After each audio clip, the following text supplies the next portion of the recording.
আজ একদমই বেশি বকবক করব না, সোজা ভিডিওতে দেখা হবে। আজকের গন্তব্য ঘাটাল, আর ঘাটাল যাওয়ার জন্য আমরা বালিদেয়ানগঞ্জের দিকে যাচ্ছি, কারণ ওই দিকে আসলে অনেকটাই শর্ট হয়।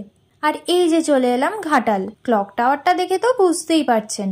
আর এই মেলায় আমরা এখন আর গ্যারেজে বাইক রাখি না, এখন বাইক রাখি এই এটিএমটার সামনে। টাকাও লাগে না, আবার সেফও থাকে। গ্যারেজে আবার প্রচুর বাইকের চাপে স্ক্র্যাচও আসতে পারে। আর ওই যে চাঁদের মতন দেখতে পাচ্ছেন, ওটা কিন্তু চাঁদ নয়, ওটা একটা গ্যাস বেলুন, যেটাতে ঘাটাল শিশু মেলার অ্যাডভার্টাইজমেন্ট চলছে বলা যেতে পারে। মেলার বাইরেও বেশ কিছু দোকান বসেছে, আর মেন গেটের বাইরেও কিছু দোকান বসেছে। এই রইল মেন গেট, যদিও এটা গেট নম্বর 4। ঢুকেই দেখলাম একটা আচারের দোকান, উল্টো দিকে একটা ব্যাগের দোকান। এই ব্যাগের দোকানের উল্টো দিকে মেয়েদের ওয়েস্টার্ন ড্রেস পাওয়া যাচ্ছিল। এরকম বেশ কিছু দোকান ছিল মেয়েদের জামা কাপড়ের, তারপর ছেলেদের জামা কাপড়েরও দোকান ছিল। এরপর শাড়ি, চাদর এসবেরও দোকান দেখলাম। তারপর সোয়েটারের বেশ কিছু কালেকশন দেখলাম। এই দিকটাই এরকম জামা কাপড়, ব্যাগ, ম্যাট এসবই ছিল। এবার ঢুকবো ভেতরের গেট দিয়ে। ঢুকে এখানেও দেখলাম আচারের বেশ কিছু দোকান। তারপরে বাসন কোসনের একটা দোকান দেখলাম। এগিয়ে গিয়ে পেলাম কিছু শীত বস্ত্রের দোকান, আর ছিল হরেক মালের কিছু দোকান। এই হরেক মালের দাম এবছর শুরু হচ্ছে মাত্র 4 টাকা থেকে। এগুলোর মাঝে দেখলাম কৃষ্ণনগরের মাটির পুতুলের একটা দোকান। আমার বেশ ভালো লাগলো, এটা কি অপূর্ব বানিয়েছে শিল্পীরা। ওখান থেকে এগিয়ে চলে আসি এইদিকে ছিল খেলনা, লোহার জিনিস, বাসন, হরেক মাল, ব্যাগ এসবের দোকান। এরপর দেখলাম একজন পিঠে কল বিক্রি করছিলেন। তার পাশে লটারির একটা দোকান ছিল। এর পাশ থেকে ছিল বেশ কিছু রাইডস। প্রথমে ছিল বাচ্চাদের জন্য মিনির থেকেও মিনি সাইক্লোন। তার পাশে ছিল এই রাইডটা মেলাতে প্রথমবার দেখলাম আমি। যারা চড়ছেন তাদের কেমন লাগছে জানি না, তবে আমরা যারা দেখছিলাম আমাদের বেশ সুন্দর লাগছিল এই রাইড। ওর পাশে বাচ্চাদের কিছু ঘূর্ণি রাইড ছিল। তার পাশে ছিল মিকি মাউস। আর বাচ্চাদের জন্য এবছর প্রয়োজনের থেকেও বেশি রাইড ছিল। আর বড়দের মিনি সাইক্লোনও ছিল। পেছনে নাগরদোলনাটা দেখুন। আর এটার ডান দিকে প্রচুর খাবারের দোকান ছিল। আর এই রাইডটাও ছিল, এটার নাম কি যেন একটা ছিল। আর এত বড় নাগরদোলা আপনারা আর কোথায় দেখেছেন জানাবেন কমেন্টে।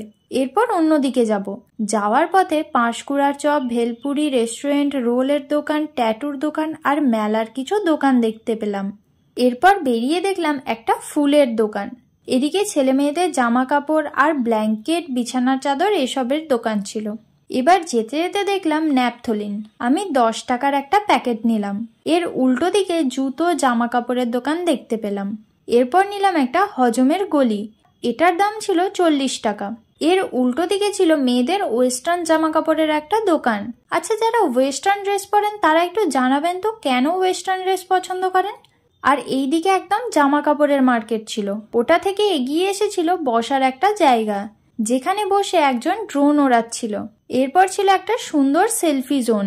তার পাশে আরও একটা দুর্দান্তভাবে সাজানো সেলফি জোন ছিল।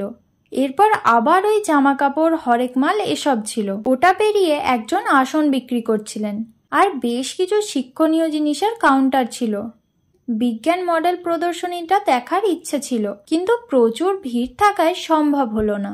আর এই রয়েছে স্টেজ, এর পাশেই আছে মূল মঞ্চ, যেটার প্রোগ্রাম দেখছেন বহু মানুষ। এই দিকগুলোই ওরকমই একরকম দোকান রয়েছে, আগে যেই ধরনের দোকান দেখালাম। এরপর টার্কিশ আইসক্রিমের একটা দোকান দেখলাম, যেখানে দাদাটি সুন্দর খেলা দেখাচ্ছিলেন। দাম 100 টাকা। বেশ খানিকক্ষণ দাঁড়িয়ে খেলা দেখলাম। আগে সামনে থেকে দেখিনি তো, তাই বেশ ভালোই লাগলো। আর এরপর দেখাতে গেলে পুরো একই রকম লাগবে, কারণ বেশিরভাগ জামা কাপড়, ব্যাগ আর খাবারের দোকান রয়েছে। এরপর আস্তে আস্তে বাইরের দিকে যাব। তার আগে কিছু দোকানের এক ঝলক দেখে নেব।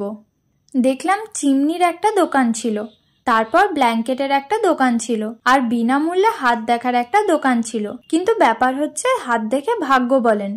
তো আমার প্রশ্ন, যার হাত নেই তারও তো ভাগ্য আছে, তাহলে তারটা কিভাবে দেখবেন? এরপর সুন্দর এই লাইটের দোকানটা দেখতে পেলাম। আর এই এত বড় হয়েছে স্টেজটা। তবে একটা জিনিস খারাপ লাগলো, অ্যাঙ্কারিং হচ্ছে পুরোপুরি ইংরেজিতে। এটা না হলেও হতো।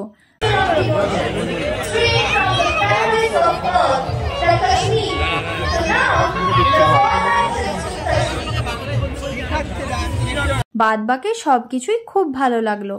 তাহলে আর কি, এরপর আস্তে আস্তে বাড়ি ফিরতে হবে, তাই চলুন বাইরে যাই।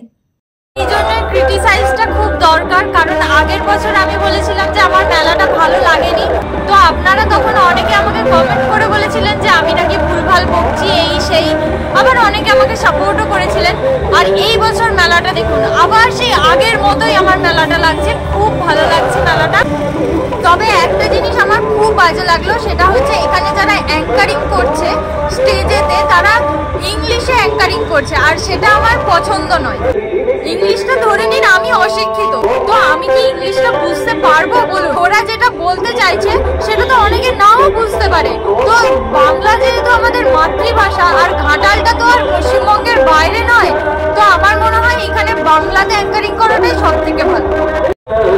তো আমি এটা বলছি না যে আমার ক্রিটিসাইজের জন্যই মেলাটা উন্নত হয়েছে, আমার মতন আরো অনেকেই হয়তো এই মেলাটাকে নিয়ে ক্রিটিসাইজ করেছেন, তাই এটা ভালো হয়েছে বলে দিলাম, নয়তো আবার পরে আমাকে কমেন্ট করবেন। তো আজকের ভিডিওটা এখানেই শেষ করছি। ভালো লাগলে অবশ্যই একটা লাইক কমেন্ট শেয়ার করে দেবেন, আর যারা চ্যানেলে নতুন তারা অবশ্যই সাবস্ক্রাইব করে পাশে থাকা বেল আইকনটাকে ক্লিক করে দেবেন, যাতে আমার সব ভিডিওর আপনারা আপডেট পান। আর ফেসবুক পেজ থেকে দেখলে অবশ্যই পেজটাকে একটা ফলো করে দেবেন। দেখা হচ্ছে আবার পরের ভিডিওতে। আজকের মতো টাটা।